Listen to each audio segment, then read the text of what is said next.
Okay, there you go. Good afternoon, everyone, and thank you so much for tuning in again here at the Trainers Lounge, the show where we talk about anything and everything about L&D. And ayan, nasa 11th episode na tayo. Napakabilis ng panahon. 11th episode of the Trainers Lounge, and of course, well, we wouldn't be able to do this without you guys supporting us, and also for our guests na walang sawa sa pag-share ng what do you call this, ng kanilang insights, expertise, and of course, their knowledge about the industry. So today's guest, ayan, pakilala naman po natin muna kung sino ang magbibigay ng kanyang mga insights in this wonderful world or industry of L&D. Ayan. So, joining us today is a licensed professional teacher, also a certified professional in human resources, and a certified learning and development professional. And she has more than 15 years of experience in training and development. Currently, she is the training and development manager of EMAPTA, Course Hero, and some of her experiences from previous years are as a training consultant of BPO companies. She also handled people and training and development of BDO contact centers, and also a former instructor of Asia Pacific College. All right, without further ado, let's all welcome Miss Marie Celeste. Ayan po. Good afternoon po, ma'am. Can you hear me? Yes, I can hear you, Kevin. How are Ayan. you? Ayan po. Mabuti naman po. Thank you for... Okay, diba? Oo nga naman. Ayun po. So, sa mga viewers natin, since alam nyo na po na maulan sa amin dalawa ni Miss Marie. So, please expect some delay. Pero hopefully, makayanan ng ating connection for today. Ayan. Yes. Ayan, and for today, Miss Marie, we're going to talk about training facilitation. Specifically, no, yung mga best and also the worst practices that an L&D expert or an L&D professional can commit. So, syempre, leaning towards tayo sa best, no? Iwasan natin yung worst. Iwasan natin yung worst. Tama. I prepared a few questions for you, and ready na po ba tayo? Okay. Ayan. Sure, sige, sure. Good to hear. Well, first and foremost, syempre, let's define first what is training facilitation. Pag sinabi po nating training facilitation, what is it all about? Right, Kevin, there is an academic definition for training facilitation. And when you Google training facilitation, you'll find a lot of answers. And it's good to know that information is just within a reach. But siguro, for a trainer like me, who started, passionately in the field of education, and ako ay blessed to be exposed or immersed rather in the corporate industry, to be able to share knowledge and skills in communication and customer service, and of course, yung ating expertise when it comes to people development. I would say that facilitation is a technique that we trainers, yan, sali na kita, Kevin, sa mga nakikinig sa atin na trainers and educators, to help learners, participants, or whoever is our target audience, for us to acquire, retain, and apply knowledge and skills. So, na-imagine mo, Kevin, na participants are being introduced not only to the content, right, as if, they're just being discussion natin, Kevin. Pero one thing is for sure, fostering ang facilitation. No? I like this word kasi Wow. it embodies why facilitation is dear to every trainer's heart dapat. Kasi inclusive in nature. Yan. Hindi ito masyadong common sa mga presentations na nakikita mo, yan, or maybe sa ilang trainings na na-attendan mo. And medyo this is not for the faint of heart. Hindi madaling endeavor ang mag-facilitate sa totoo lang. Lalo na kung mas malaking batch mo, di ba? And you can just imagine, Kevin, different profiles, di ba? Different personalities. And you're supposed to be the one who is key, 'di ba? As a manager in the middle of this discussion. So, merong marami pang information na pwede akong inagdag, pero I'll keep it at that, Okay. for starters. Well, yeah. In its simplest form, it's leaning towards management. Specifically, yung mismong training itself, yung training process itself. Actually, Yes. even sa I believe Mm. sa mga LPTs, kagaya natin, familiar ang Yes. facilitation, Oo. na hindi lang teaching, na facilitation comes in hand in the teaching process as well. Pero ayun nga, Yes. True, sometimes true. nagkakaroon ng misunderstanding, parang napaghahalo yung dalawa. But on itself, sarili sila ng discipline. Ayan. So yun, we're going to Mm. tackle about Mm. training facilitation nga today. And well, Mm. when we talk about the practices that we need to do in training facilitation, of course, first we have to understand why is it important. So, what is the importance of Mm. facilitation? Totoo. I try to use the symbolism of a shepherd, Shepherd. Kevin. Mhm. Kasi nabanggit mo yung manager no? So, siyempre, when we talk about people, and that is, we are managing, like for myself, I'm handling some people in my team. Kaya foster ang ginamit ko rin na word, at ito yung dear sa heart ko for us in the training and development. Kasi mahalaga na alam ng isang manager or trainer, diba? Manager-trainer, pwede rin. Mhm. Yan. Na naiintindihan niya kung siya ay isang trainer, ang role niya sa, halimbawa, alam nila na nandun sila because there is a direction. So, malinaw yun, diba? At kaya nandun si facilitator kasi guide siya. So, ang maganda dito is that you both have to work together Mhm. for Partner nga you kayo. to reach, and that is your target outcome. That's right. Mm-mm. I see. Pero yes, I believe it's very important na management is also being dealt with, or parang tinitingnan din and binibigyang focus, kasi if you have if you have prepared well in terms of your training content, no, yung mga activities, kaso Yeah. wala kang preparation sa facilitation mo, hindi mo rin siya ma-execute. You will not be able to execute it the way you wanted it, kasi you only focused on Mm. sa content, pero yung how to handle it or how to manage it, hindi ka masyado nag-prepare. Ganon, di ba? Alright. So, now, True.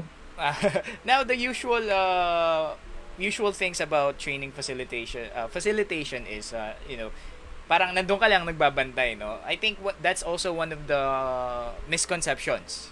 I think, no? Now, when we say training facilitation, it's all about nagbabantay.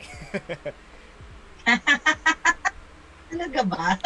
Nagkakaroon ng ganun. Well, sa nung kami na yung nung kami na yung what do you call this? Nung eduk days ko pa. Parang ikaw magpa-facilitate nito, ha. Parang Oo. sinasabi sa amin, ikaw magbabantay. And then, nung napag-aralan ko nga siya ng parang hindi naman ganun lang, ha. Parang hindi naman ako magbabantay. Oo, I make sure na things go smooth, pero that doesn't mean na bantay ako. Mm-mm. Ayan.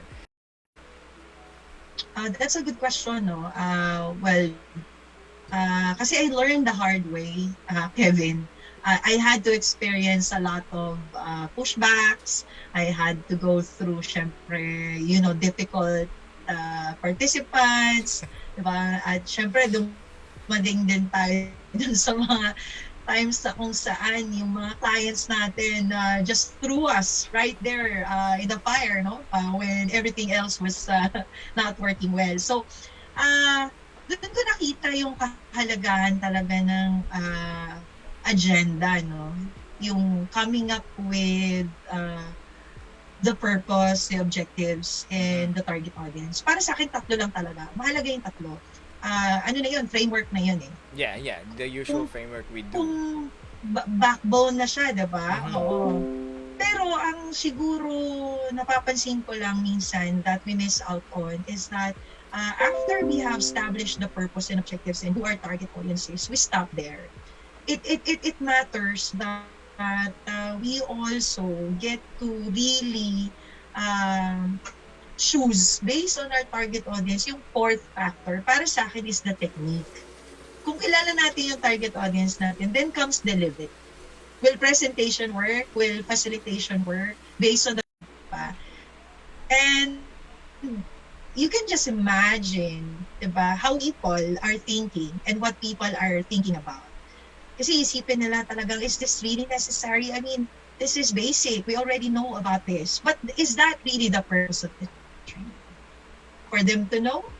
Or for them to imbibe that the underlying principles, diba, behind the behavioral aspect of your performance, your attitude towards work is what's going to help you succeed and deliver the job outcomes. Yung mga ganong context, diba? So, kailangan mo siyang himayin.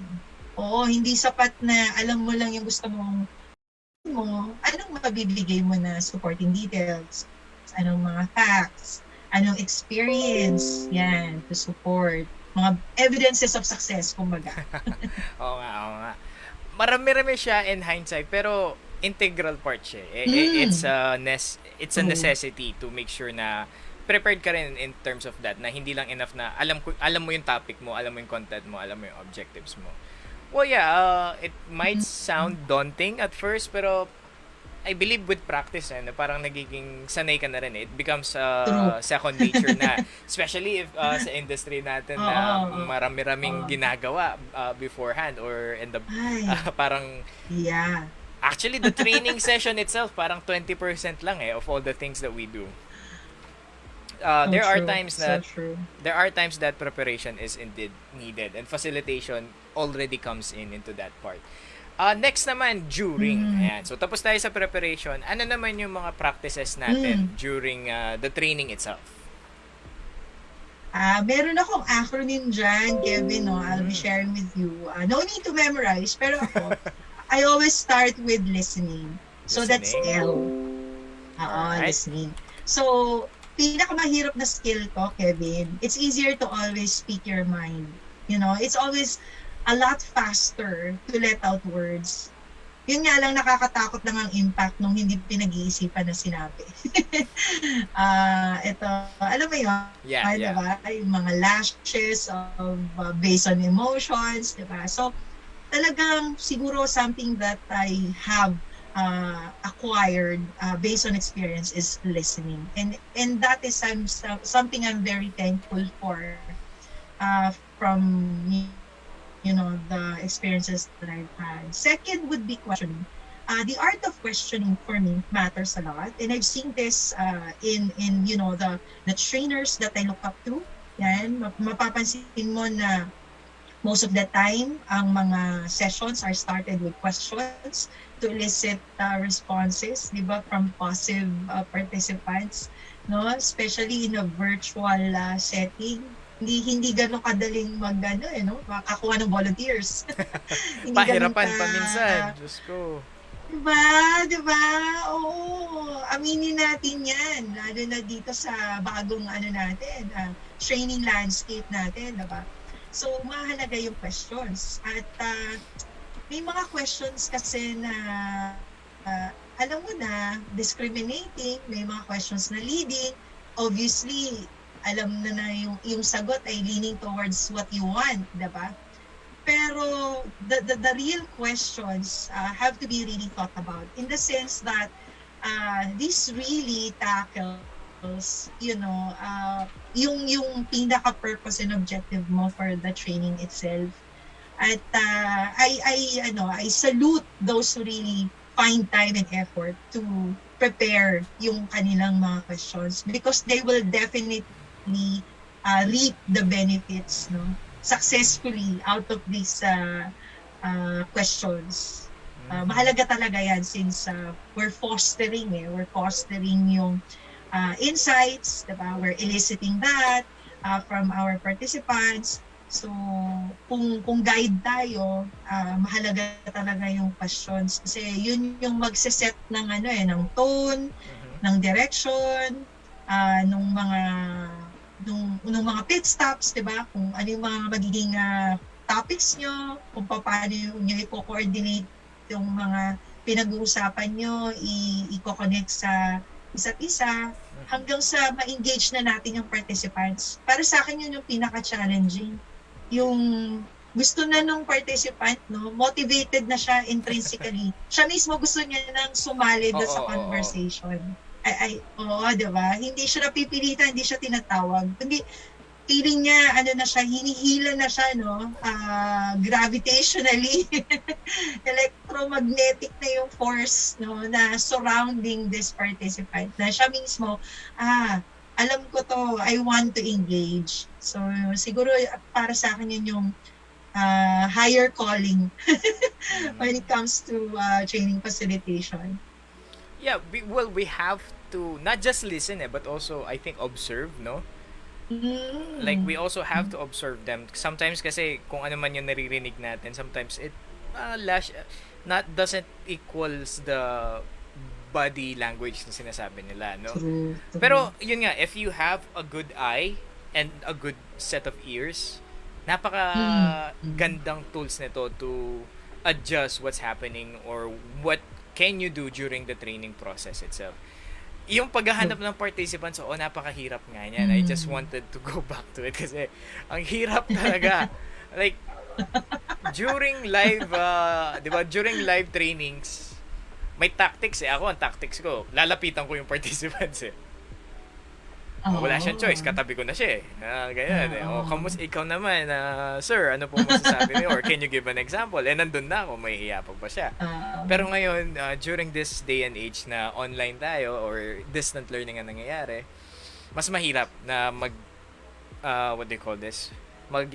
Pa-initiate sa mga candidates natin or sa mga learners natin on Mm. to, well, maki-join sa ating discussion. Anything pa po Right. during the training phase? Anything to add pa? Okay. Well, other than yung delivery mo, no, which Mhm. is from listening to the art of questioning. Syempre, you have to be able to use different process tools. It matters that since you understand who your target audience is, lalo na kung multi-generational yan, dapat prepared ka, no? Like in Zoom, 'di ba? You're Oo. able to maximize the chat box, 'di ba? Mahalaga na hindi lang tayo nagto-throw ng question wherein they can just readily answer, but we have like the poll questions matter, no? Para may iba't ibang avenue kasi hindi lahat talaga ng participants ay ready with her. Sometimes nila, di ba? Or mas sila, meron akong na-encounter na batch na kung saan mas sila, mas engaging sila sa chat. Yun, mas marami silang pag-uusap, mas marami silang responses over chat. Kesa sa Oo, may live, no? ganun. Tapos, meron naman, mas maraming nagre-respond sa case studies. Okay, yeah, Meron yeah. namang meron din naman sa mga poll voting. Yung iba naman, mula dun sa mga manuals na shinare, yan, marami rin naman ng information, and then they'd like to start from there. So, di talaga natin pwedeng i-limit, any sources of our point of discussion would be great help as to be able to foster, a participative style, inclusive, yan, collaborative, collective in nature when it comes to training facilitation. So I think it's best din, no, to prepare a lot of tools that we can use in our arsenal of tricks Mm. para ma-engage din yung ating Mm. mga candidates. Kasi kung magfo-focus ka lang dun sa alam Oh. mo na dapat dito ganito lang. Ito yung best na ano. Sometimes Mm. pag pinilit natin hindi maano. But yeah, I love the idea of using the different tools True. of Zoom as an example, no. Yes, there are people na nahihiyang magsalita but they actually know the answer. things like that. Ayan. May ganun eh. Pero yun, Oo. mas gusto nila na nagchat-chat or sasagot na lang ng poll question kasi I think it has something to do with Yes. anonymity. Yes. Alam ko siyang sagutin pero nahihiya ako, ayokong ma-focus sa akin yung Oo. focus. So ganito Oo. na lang. In those Oo. ways, 'di ba, at least na i-engage natin sila. They join in with the process of learning, which is yun yung target. True. Any ano That's naman right. po? Tama naman. Any worst uh, practices naman? Siyempre, kailangan din nating i-touch base yung other side of things. So, ano yung mga things to Totoo. avoid? Ano yung mga things to avoid?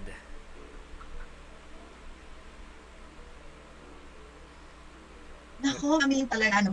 Oo. Siguro, ano, I'd like to start with, marami kasi siya, Kevin, pero I'd like to start with yung pinaka, I think, observable and common pitfall, no? I cannot speak for other trainers, by the way, Kevin, but this is just based on my experience and my observation. So, one would be if you make yourself the center of the discussion, yun. I think ito yung, Oh, I alam mo, see. pinakamadali kasi to.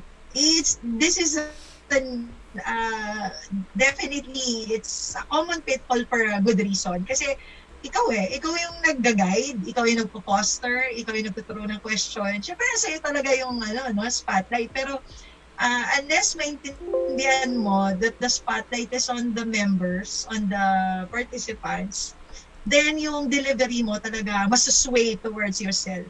Yan yung magiging, ano natin, yung magiging parang challenge natin when we do training facilitation. Okay. We're not saying it's wrong to be talking about your experience. Never wrong. It's never wrong to be able to back some concepts and knowledge with your experience and with your expertise. Diba? Of course, we recognize that. But since it is facilitation, it is supposed to be a process that you have to conduct with the group. So that means you're not a participant, you are a guide. So yung information dapat will be coming from the group, will be coming from the participant. Ikaw lang yung nag-handle kung paano, like yung ginagawa mo, Kelvin, di ba? You're throwing me questions, pero you're not the one answering the questions for me. So you're helping me also be able to share kung ano yung topic natin for today. And through your questions, I'm guided, diba? To be able to provide kung ano yung mga answers natin sa ating mga questions. Ayun. So, well, key feature or key thing na dapat natin iwasan, don't be the center of the training process if you are the facilitator. Ayan. O nga naman, di ba? But nandun pa sila kung ikaw lang din pala.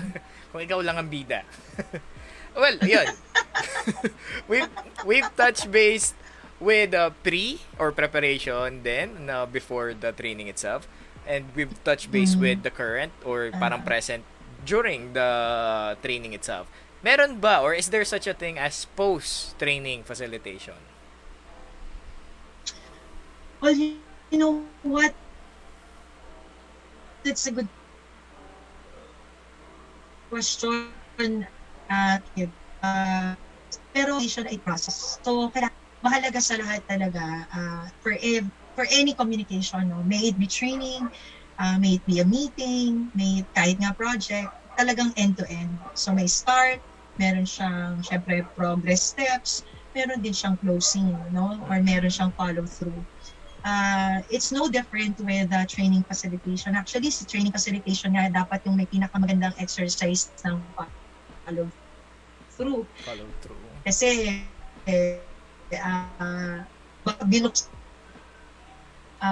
kinultivate mo yan. Imagine, binuhay mo, no? In-engage mo yung mga participants mo towards your target.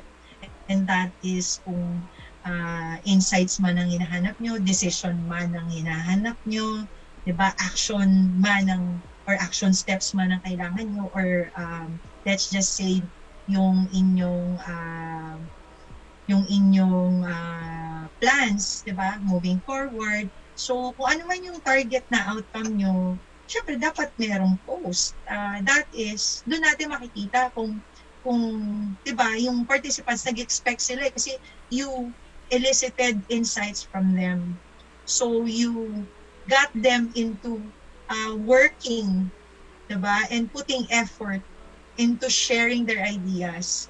The Oo. question after is, what happens to these ideas, 'di ba? So syempre kahit sino naman, parang in-involve mo ako tapos biglang wala na akong balita ko ano na nangyari. So mahalaga, oo. Mahalaga talaga na balikan natin hindi lang sila, kundi kung ano yung nangyari na, no? Ano na yung development, Mhm. yan, kung wala man pang further development, we still have to go back and communicate that currently or current state ang discuss natin. This is what has happened, this is what we've done so far, di ba? The alternatives that we have so that we can move forward since the next phase is this and that, di ba? Pero we got we made it point to make sure that we do a follow through. And kahit sa mga companies ngayon, Kevin, Mhm. ini-expect na meron kang follow through talaga sa mga training programs. Mhm. Hindi na po pwede yung hanggang delivery lang. Delivery lang. Kailangan Tapos, may wala follow na. through. Oo. Oo. Well, this is other than ROI or return of Return of investment. investment. But this is really more of the engagement that we have had with our participants. So this is human behavior. Siyempre, when we have progressed, di ba, to have connected with them, what's next? Di ba? Siyempre, people are in the hype. It's a good time, to make a follow-through or a post-training facilitation. I see. All right. Well, thank you so much for that insight, no. Well, we have one here sa ating mga viewers, si Von Angeli David. Thank you so much for watching and pag-support sa ating show. Well, he mentioned that agree very hard to navigate away from yourself. But you just need to be aware pag pupunta ka na doon. Siguro ito yung during, no, kanina yun, sa topic natin. Yes, actually, oo, sometimes, well, let's be honest, no, mga training professionals, they love to talk. They love to present. Parang Oh, may yeah. dugo tayo lahat ng ano eh, may dugo tayo lahat ng pagiging artista eh. But yeah, well, it's a part of the skill. Kailangan mo yun eh. But yeah, I understand Oo what nga. Vaughn actually Mm. mentioned here na it's hard to navigate away na or parang Thanks, Von. alisin mo yung sarili mo. But yeah, you just need to be aware. Oo. Once you're aware of what's Mm. happening na papunta ka na doon, then you can stop yourself or you can avert the attention elsewhere. Ayan. That's right. That's right. Oh, next question ko naman. Now, we've talked about the pre, during, and Mhm. post. Ngayon Mhm. naman, let's talk about the person, tayo. Mhm. What are the skill sets that we are expecting from a facilitator? Ayan. Alam mo, tinatanong madalas yan, no? Kapag sa training, kailangan ko ba ng certain talent or skill, no? For me to be able to do this training, consultancy, or to be able to, make something out of speaking engagements, yan. Natatanong talaga yan. Siguro I think I remember isa sa mga colleagues ko na malimit itong naiimbitahan sa mga sa mga usapin, sa mga training facilitations, yan, sa mga coaching. Isang magaling din na training facilitator, actually isa sa mga inspirations ko rin, yung motivators.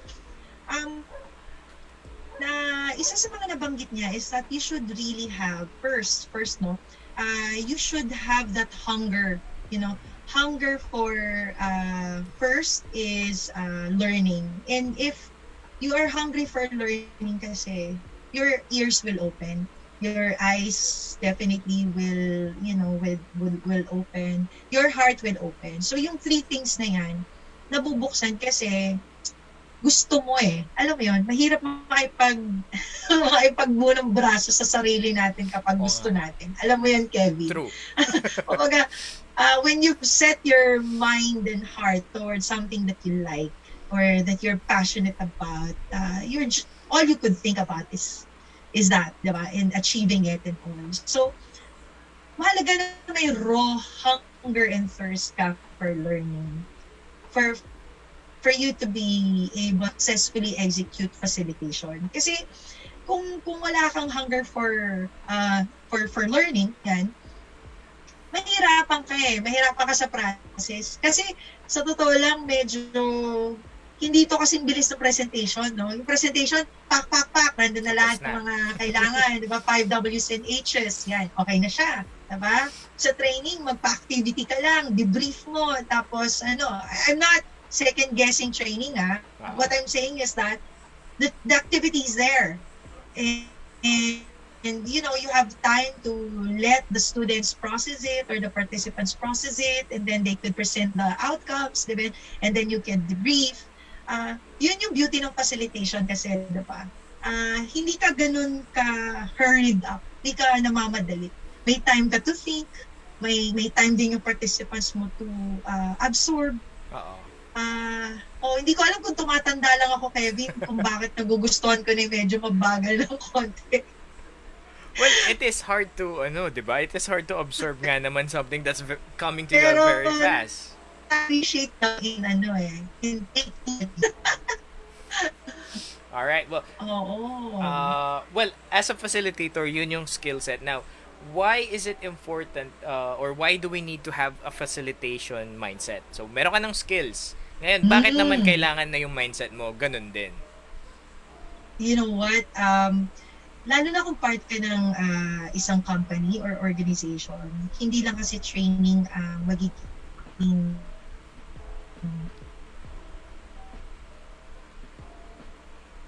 Hello? avenue mo for communication. So, another avenue would be huddles. Yan. Hello, Hello, Kevin? sorry. Parang nakatala Yeah. saglit dun, ma'am. Alright. Can you hear me now? Ayan. Can you hear me? Yeah, I can hear you. Yeah, Ayun, can you hear me? Ayan po, ayan. Yan. Ayan. It must be raining, Kevin. Oo nga. Malakas kasi ang ulan. Well, going back po, sorry, where did we cut off? I think, yeah, you were explaining the importance of having a mindset of a facilitator. Yes. So I was being a part of the conversation. Did you get that, Hello, ma'am. Kevin? Sorry, ulit. Atay. Internet, makisama ka naman. Hello po. Ayan, can you hear me? Ayan, I can hear you po now. Medyo, sorry po sa ating mga viewers, we're experiencing some technical difficulties. Ayan. Oo nga eh. Oo. Pero I think they will understand, no? Kevin. Okay po. Well, again. Ito sila. So, yes, Kevin, you were saying? Ayan, sorry po. Again, para po sa mga hindi na-catch na maayos, on your perspective po, ano yung importance ng pagiging, or ng having a facilitating mindset? Yeah, I was talking about if you're part of a company or organization, hindi lang training kasi yung exposure mo. So, meron ding ibang communication avenues like meetings, yung mga projects or collaborations, mga stakeholders situations and scenarios na kung saan iba't ibang mga tao yung makakausap mo. So, hindi lang talaga siya training per se. So, facilitation in itself is going to be always there. Lalo na kung ikaw yung presider. Ngayon, kung hindi ka naman presider, kailangan mo pa rin ng mindset na kung participant ka, alam mo yung role mo na hindi ka din dominating. Hindi mo rin aagawin yung role ng facilitator. Oo, kasi merong ganyang pangyayari, no? They think they're actually helping but they're not. Kasi eto, no, Kevin, meron tayong tinatawag ng mga circular discussion. Hello, Kevin? Hello. Ayan, circular discussion po, ma'am. I think that's the last thing. Ayan. Yes. Oo. May mga mga circular discussions tayo na off track yan. So, ikaw, kung ikaw ang presider, o pwedeng ikaw yung participant na may know-how ng facilitation, you can actually get everyone on track, by maybe asking a question, by maybe reminding everyone that we were talking about this topic earlier. I want to know more about it. Can I ask you, Mr. Facilitator, to give us more information about this? Or, Mr. Facilitator, you were talking about this earlier. This has happened to me before. Give me more insights. So, hindi po ito para sa facilitators lamang po, para din po siya sa mga participants po ng kahit anumang communication avenues na we can actually be champions of facilitation in our ends. That is if our objective is fostering this participative or inclusive atmosphere everywhere we are a part of. So that's why we need that facilitation mindset. And it doesn't qualify anyone with a certain degree, a certain certification. Walang ganun na anyone can facilitate. So lahat lahat tayo actually we can have that skill. Ayan. Wow, that's actually a good point to make, about the medyo the easy side and the hard side of facilitating. Yes, everyone can become a facilitator given that you develop your skills needed, and your mindset that is needed to do it properly. Right. Actually, yeah, that is true. Wala namang need na kailangan graduate ka ng ganito, kailangan may certificate ka ng ganito. Facilitation can be done by anyone as long as you have the passion first, the passion, the skills, the know-hows, and yung mindset that I am a facilitator and this is what I need to do. Ayun. Well, I have one last question na lang po siguro from my end. You've mentioned earlier that about circular discussions and how about yung mga team politics and group thinking? So, gusto mga maramihang activities. Ayan, yung mga maramihang tao na activities. What are your tips and tricks? Ayan. Alam mo, nakakatuwa yung team politics, Hindi nawawala talaga yan. At alam mo naman tayo mga Pilipino, hindi naman natin nilalahat. Pero hindi natin maiwasan magkampi-kampi minsan. Diba? Opo. Ayaw kasi natin. So, testing natin magkumpul-kumpul, diba?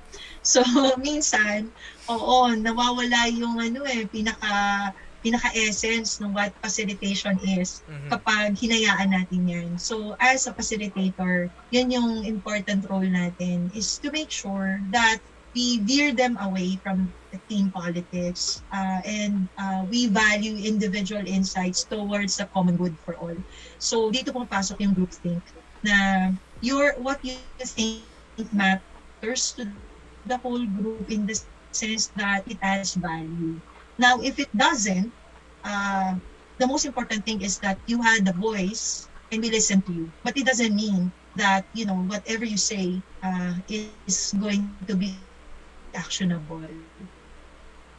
Ang sinasabi lang natin is that everyone can express their thoughts and their feelings, diba? Or their ideas toward what the topic is or what the purpose or objective of the discussion is about.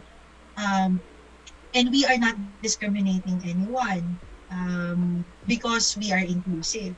But it doesn't mean that we can please everyone, by saying yes to everyone. Uh-oh. So, kaya nga, meron tayo consensus. At yun yung mahalagang trabaho ni facilitator. Kailangan mag-arrive tayo sa kung ano talaga ang decision natin. Kasi, hindi to para sa sarili mo lang or para sa akin. Para sa lahat to. Lahat tayo magbe-benefit dito. So, lahat tayo accountable. Lahat tayo dapat mag-participate. I see. Alright. So, it's about controlling yung as a group na fair. Hindi yung favoritism. I think that is a common ano na rin common rule of thumb. Walang favoritism dapat. Yeah. Kevin, Mhm. nabanggit mo yung word na controlling. It's a Mhm. good thing na na-mention mo yan.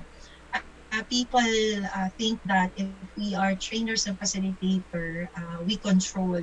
Actually, talagang, I think a better word, although, syempre, at certain points, we put controls, di ba? Oo. Like technical controls, di ba? Meron tayong mga reasons for putting controls like checklists for logistics and all. Pero when it comes to controlling as a word, actually, ang word na ginagamit natin is enabling. A Enabling. Ayan. facilitator is more of enabling. Hindi siya controlling. Kasi di naman niya pinupunta ang discussion papunta sa prinsipyo niya sa paniniwala niya. Kasi pag ginawa niya yun, controlling na siya, di ba?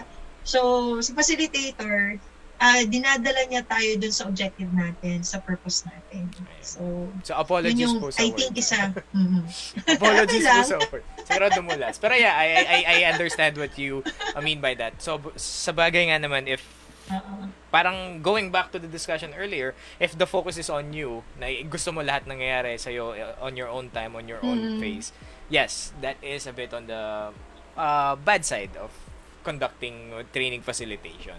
So thank you so much po dun, Mm. Miss Marie. And that's all of my question for today. Pero we have one here from our viewer. Ayan. So, Miss Des Maglatang, tama ba? Ayun, medyo maliit yung screen ko. Ayan, si Miss Des Maglatang. Well, Miss Marie, question po towards sa inyo. In conducting a Mm. training, what is more important? The ability to speak to people or the knowledge of the subject matter discussed? Please rank the Ah. two. So, ayun, o nga naman eh. Is it the skill Mm. of the trainer or is it his or her knowledge? Which is mas matimbang? Okay.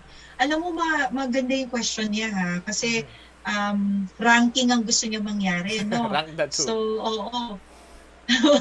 Pero natutuwa naman ako kasi binigyan niya pa rin ako ng chance na kumbaga i-consider yung value, Mhm. no? Well, first, kailangan yung communication. Alam ko marami sa inyo magsasabi na, paano naman yung knowledge? Para sa akin, kung ranking ang pag-usapan, pangalawa siya. Kasi yung communication skills po, hindi po talaga siya naaaral lang po sa school. No? Kalimitan po, mas natututo po tayo sa communication skills, sa pakikipag-usap talaga po sa tao. And that's every day of our lives. Working or personal, in our own little ways, kahit sa loob po ng bahay, being able to manage your parents, being able to talk to them without having to make them feel bad because they're seniors. Oh my God, I must tell you, you have successfully, you have exceeded yourself in that sense. Kasi difficult yun, hindi yung madali. They live in a different world and you can just imagine having to make them understand what it is nowadays. So, kasi ang knowledge po pwedeng pwede siyang ma-acquire. Lalo na nowadays na may technology tayo. Ang bilis. Pwede ka mag-validate ng information through Google. Mabilis na talaga. Unlike Access before. pa. Oo. Basta may access ka, pwede kang mag-validate. Minsan nga, pag nagkukwentuhan kayo magkakaibigan, sasabihin, parang hindi yata totoo yan. Parang sabi dito. Alam mo yun? Oh, yeah, Or yeah, kaya may true. masasabi, tingnan mo Hindi to. naman totoo Totoo yan. ba Tapos, to? ganyan. Diba? Exactly. Pero the way you communicate to people, that has to be a culmination of every milestone in your life, in every endeavor, dugot pawis na kung ano ka man ngayon ay dahil yan sa lahat ng yan. So, I'm not sure if I was able to answer her question, pero as regards to ranking, that's how I put value among the two. Ayun. So, Miss Des, I hope you were able to catch that. I I Mm. I have to agree with Miss Marie as well. No, communication as a trainer is something that we need to put first kung irarank natin sila. Alright? Kasi hindi mo rin naman Mm. pwedeng iwan yung hindi mo rin naman pwedeng iwan yung No. knowledge mo, yung cognitive knowledge mo about Mm. the subject. But think of it this way, if you get to be assigned to train other professions, no? Like ibang industry other than yourself. At least yung skills mo in communication will transfer over that. You just have to learn about the new one or the new topic on, 'di ba, knowledge. Pero Mm. yung no, yung skills mo as a trainer, as a facilitator or as a communicator is always and should always be there. Ayun. It's always the That's one right. thing that you need to, parang that's your sword eh. As a trainer, that's your sword. The way you communicate and Mm. transfer knowledge. So it always has to be sharp for you to become effective. And that is, in my opinion Mm. lang. Wag niyo baka sabihin, hindi, mali ka. Mm. Hindi. Yung opinion ko lang naman po yun. Oo. Pero Kevin, kasi I think siguro sa isang banda dun sa question ni ma'am, no, is yung paano kung hindi mo alam yung topic or Oo. natanong ka ng isang question na hindi ka ganun sabihin na, diba, knowledgeable. Kasi may mga ganun talaga eh. May mga, Oo, hindi true. ko alam kung ano nangyari na sa'yo yung Kevin, no? Pero Ay. sa akin nangyari na yun. Unfortunately. My grandmother who Mga ganung oh, pagkakataon. my grandmother who was a retired educator, nung ako yung nag-eduk, sinabihan niya ako na one of the things that she always keeps in mind is huwag kang magpapahuli ng buhay. And true enough, it happened to me as well. Buti na lang, ano pa lang ako nun. Student pa lang ako nun. Demo teaching, ayan. So, tinanong ako ganyan. There are tips and tricks, no? Paano natin maiwasan yon? Like, that is a good question. That is a good point. How about the others? What do they think about that question? So, parang Exactly. pagbabaling ng Oo. attention. Or the worst case scenario is, Oo. that is a good point. Let's have that as an assignment and we'll talk about it tomorrow. So, parang ano lang yan eh. Develop your skills on how to get through that question na hindi natin alam. Mm. Ako, usually ganun yung ginagawa ko nun. Kasi, sabi nga, huwag kang magpapahuli ng buhay. So, that's why it's also important to know the subject matter.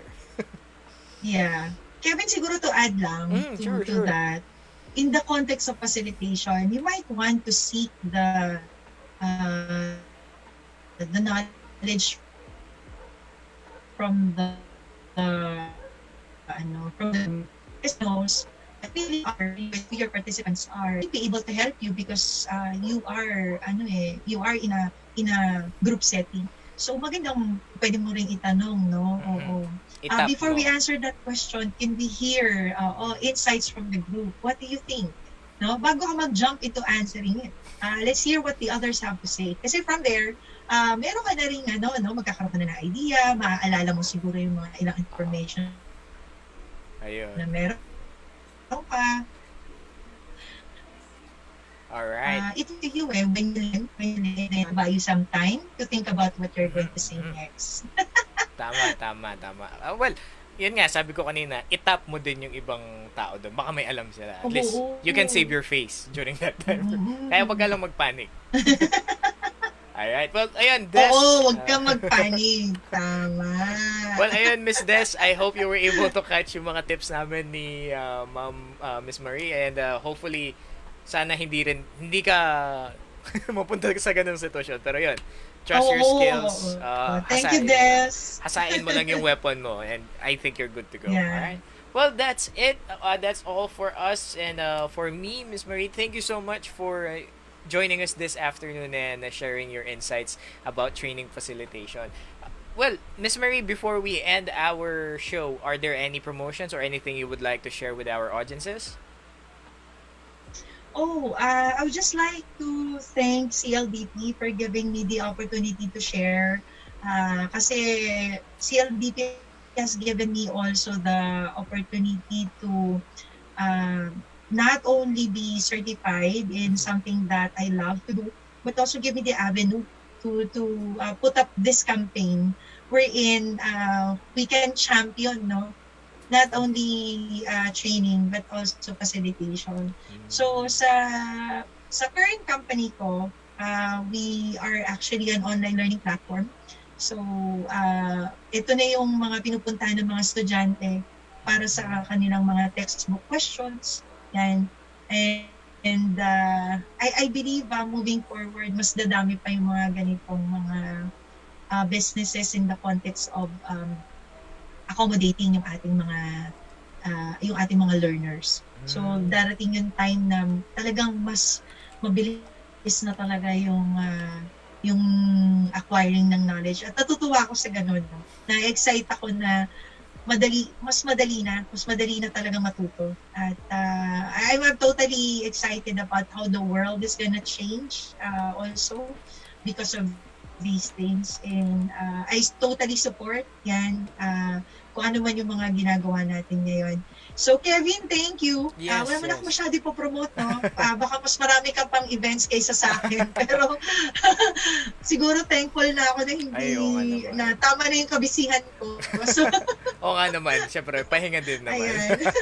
Pero yun, thank you so much po, Oh, ma'am. Kahit na yan. busy tayo and medyo mahirap ang kalakaran ngayon sa ating industry, as you were able to give us Oo. the time to share your insights and expertise. And, well, doon po sila na-mention ninyo na online learning platform. Can we announce or can we say the name para at least sa mga may interested po, they can search? Oh, yeah. Actually, it's Course Hero. I'm not Course sure if Hero. you've encountered that, but if you type that on Google, all you have to do is to sign up as either a learner or an educator, and then you will be launched into a world of opportunities. And let us know what you think from there. So mas magandang kayo na po makadiscover. Ayun. So if you're interested sa lahat ng ating supporters and viewers, you can search Course Hero. It's an online learning platform na baka maging tool sa inyo. Or it can be a good tool for you to use as a way to conduct learning as well. Ayan. Well, thank you so much, Miss Marie, and I hope we can still invite you next time, no, para at least naman meron tayong bagong Sure. topic to talk about. Ayan. Well, that's all for me, and thank you so much po from our CLDP family to yours. Ingat po lagi. Ingat! Thank you guys. Bye! Ayun, so that was Miss Marie Celeste, and wow, what a topic, no? Medyo, ano siya, what do you call this? Eye-opener din siya na we got used to the fact that trainer is kamukha na rin ng facilitator, but in view of all the things that they do separately, you have to actually prepare for facilitation as well. And I hope sa ating mga viewers dyan, you were able to catch some of the tips and tricks, no? Mga things to avoid if you were to facilitate learning on your own. Ayan. So, that's it for us today on the 11th episode of Trainers Lounge. And hope to see you again next week. Same place, same time. Well, same avenue kasi online show tayo. But yeah, hope to see you again next week, guys, in the show where we talk about anything and everything about LND. This is Trainers Lounge presented by Psychological Group and CLDP Philippines. My name is Kevin. See you next time. Bye for now.